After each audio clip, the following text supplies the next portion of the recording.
everyone and welcome back to my channel. My name is Janina and I hope you're all doing well and are safe wherever you are. For today I'm going to do a video that I haven't done in a really long time, and that is a bookish video. I'm just going to talk about some books that I have been reading recently.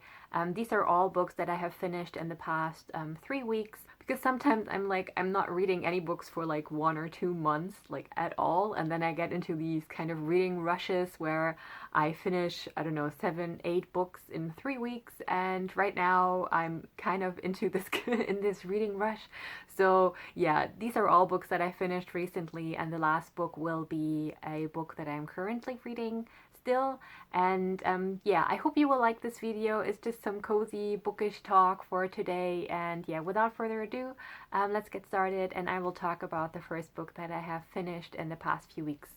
So the first book that I finished, I think at the beginning of August, was Nero Knights by Kiri Taylor, and this is book 5 in the Nero Rising series. It's a series that has 7 books, but all these books are around like 100 to 150 pages, and it's kind of like a Reylo fan fiction, so a Rey Kylo Ren fan fiction, if I'm quite honest with you, because we follow our main character, who is called Nova, and she is on a planet that is kind of like a I don't know, I wouldn't say a garbage planet, but like a very overpopulated planet where everyone is just trying to survive. And she as well, obviously, with her father. And there's a material or like a source, an energy source that is called Nero. And we have like this huge like company or like organization that is trying to resource all that Nero from all different planets. And the planet Nova is living on never had Nero on its planet, but one day it comes out that it actually does have a Nero source, and this like institution, this organization is coming to Nova's planet and is trying to mine that source.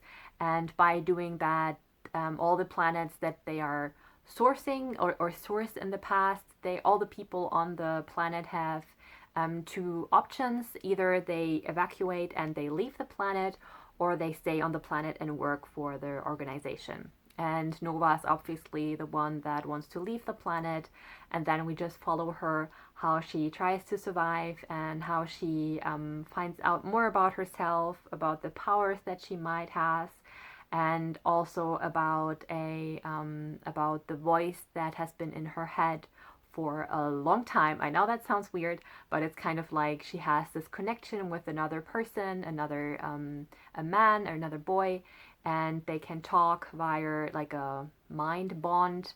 And you know why I said this kind of sounds like Reylo? Yeah, that's one of the reasons.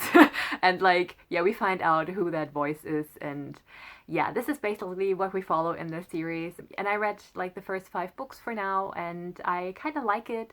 The first one was really great, very fast paced, and if you like Reylo, I think you would really like this series. So if you want to take like a step away from all the Reylo fanfiction that are out there, and you want to try something that is similar but kind of different as well, I think you might enjoy this one quite a bit. I still have 2 more books to go, but I think they are very like fast reads because they're always just 100 pages. I think if you enjoy Reylo just in general, like the ship, I think you might enjoy this book series as well. Then I actually started reading City of Bones, or like the whole first trilogy of that. So I read City of Bones, City of Ashes, and City of Glass, and they're all by Cassandra Clare. And I think most of the people who read books or read like YA books probably know Cassandra Clare and this series as well. So we follow Clary, who's our main character, and she's just a normal like girl, like always in these YA books. And one day she finds out that monsters are real, so that there are demons and vampires and werewolves, and she gets thrown into this kind of world and finds out that there's much more to the world than she first thought, and that she is now part of that as well. And yeah, I will not talk too much about the premise because I think most of you all know probably what this book series is about, or the TV show. Either way, we have this normal girl being thrown into another world, and she has to get used to it and makes friends along the way and stuff like that. So yeah, I read all of the first 3 books, and I thought there were fine. I mean, they were not great, let's be honest here, but also it's an older series. I mean, it's from, I think the first book is from 2007, so it's quite old, and I think it aged okay. It's, like I said, not great, but it was alright. I was very annoyed by some of the characters and how they just keep on fighting with each other instead of just talking with each other. But I mean, I'm myself not a teenager anymore, so I may be more annoyed by teenager antics than I was when I was younger. I thought they were okay. I mostly read it in the end for Magnus because I love that character a lot. He's very refreshing. He's very sweet and very funny, and I'm always like, while I was reading, I was like, he must have the patience of a saint because of all these teenage drama things that were around him, and he still helped and was still nice to everyone. So, yeah. Anyway, so I liked the series. I thought it was fine. I started the fourth book, but at the beginning, something already happens that annoyed me so much, so I kind of like put it away again and started reading other books. And yeah, so let's move from City of Bones and Cassandra Clare and whatever, and move to the next book that I read.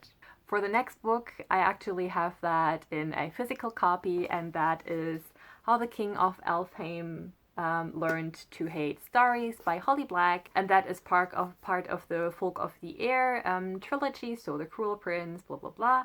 And I had this lying around for a few months now since it came out, because I ordered it right when it came out, or pre-ordered it, and because it was like, oh, this is like from Carden's perspective, I really want to read it because I adore the series, I adore Carden, and I was like, obviously I need to have it, because it's also a very, very beautiful book. If you take the dust jacket off, it has like this golden cover, and inside as well, it's very beautifully made. Like there's like, obviously there's some pictures in it. It's like an illustrated novella, and it's very, very beautiful. I read this in, I think it took me one day to read it. And like I said, we follow more like Carden's perspective in some instances of his life. And it was kind of boring, not gonna lie. I knew that it wasn't as great as the actual series, but I thought a lot of the stories were not that great. They were just simple, and just like, and it's just, we see just a tiny, tiny bit of all these scenes, and I think it was not enough for me personally. And I also wish there was more Jude and Carden content in this. I think if you didn't care so much for the series, you don't need to necessarily read this. And I adored the series, but still it wasn't that great, you know, so I wouldn't recommend it, to be honest. I think it's like for die-hard fans. I think it's beautiful to be in the collection, and I am happy to have it in my collection, but I don't think it was like a great read. It was fine. Like I said, it took me, I don't know, a few hours because there are so many pictures in it. If you love the series, I think you would enjoy this a little bit, but I don't think you necessarily need to read this to, even though you may have read the series. Then the next two books that I read were the Green Hollow Duology by Emily Tesh, and these are like two novellas.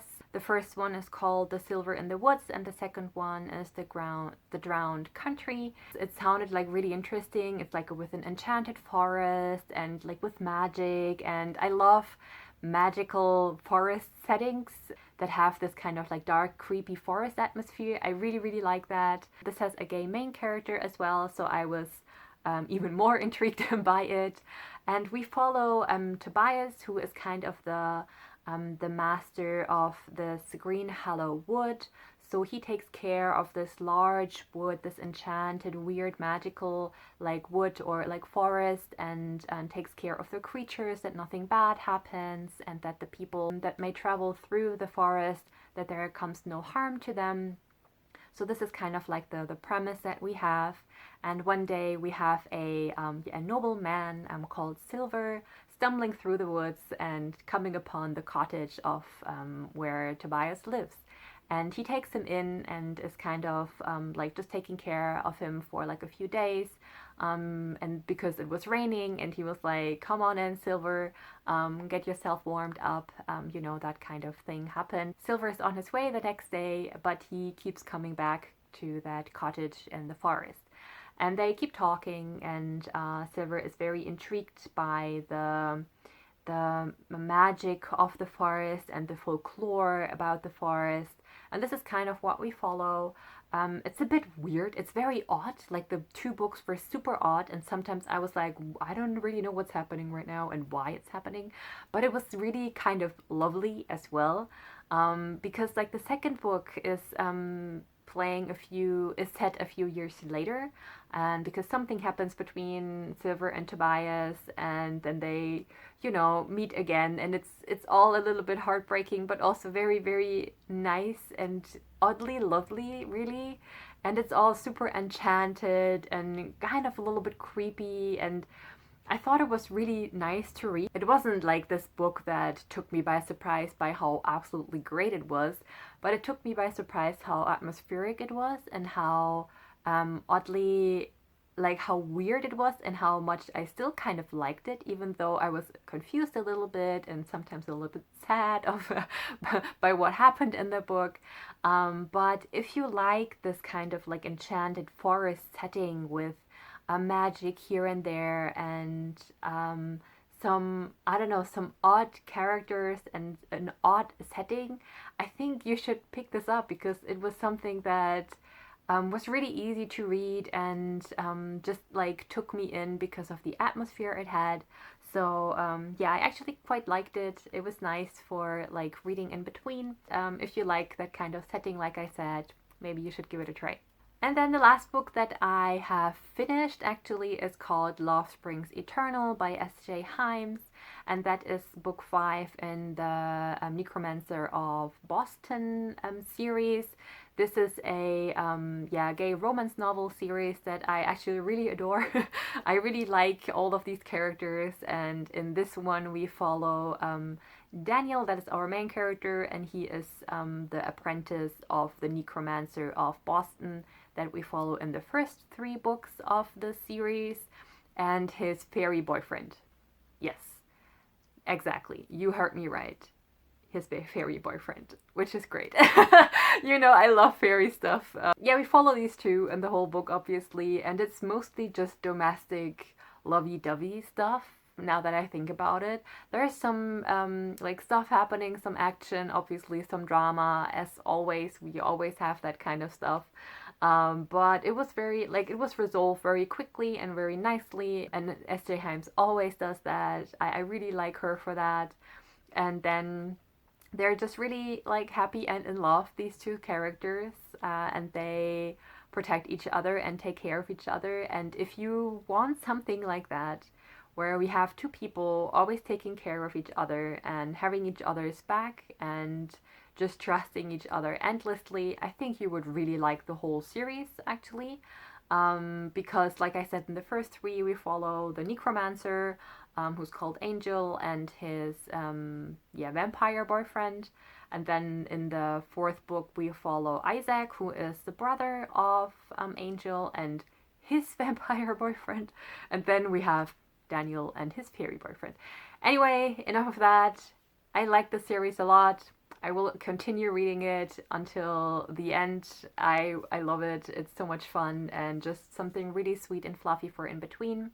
So yeah, recommend it. If you like gay romance novels with supernatural beings, give it a try. It's great. It's written great. Characters are great. Just go read it. It's good. And the last one that I'm reading still right now is called The Border by A.H. Lee. And that is the 2nd book in the Necromancer and the Night series. I read the first one a few months back, and I really liked it.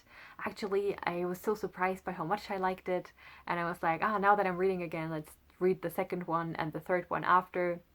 In this one we have as well a Necromancer, which is kind of interesting, because in the series before, like the Necromancer of Boston, there's also a Necromancer.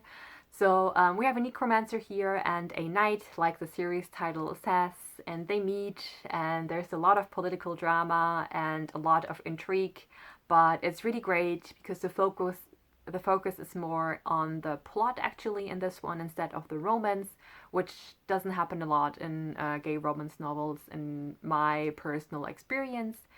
This is super great. I'm not done yet with the second book, but so far it's fantastic. It's so well written and it's super fast paced and so interesting and intriguing. So highly recommend this actually if you like gay romance novels with a like a medieval setting, because we have a knight and a kingdom and stuff, and some magic and like death magic. I think you would really enjoy this one. It's so good. It's so well written as well, and I'm enjoying myself tremendously, and I cannot wait to finish the series actually. So yeah, okay, this is enough talking, I guess. I hope you enjoyed this little bookish talk for today. Let me know if you read any of these maybe, or if you're maybe motivated to pick any of these books up, or if you want more of bookish content, or rather not. Let me know, obviously. Thank you so much for watching, and I will see you all in the next video. Take care and see you then. Bye bye!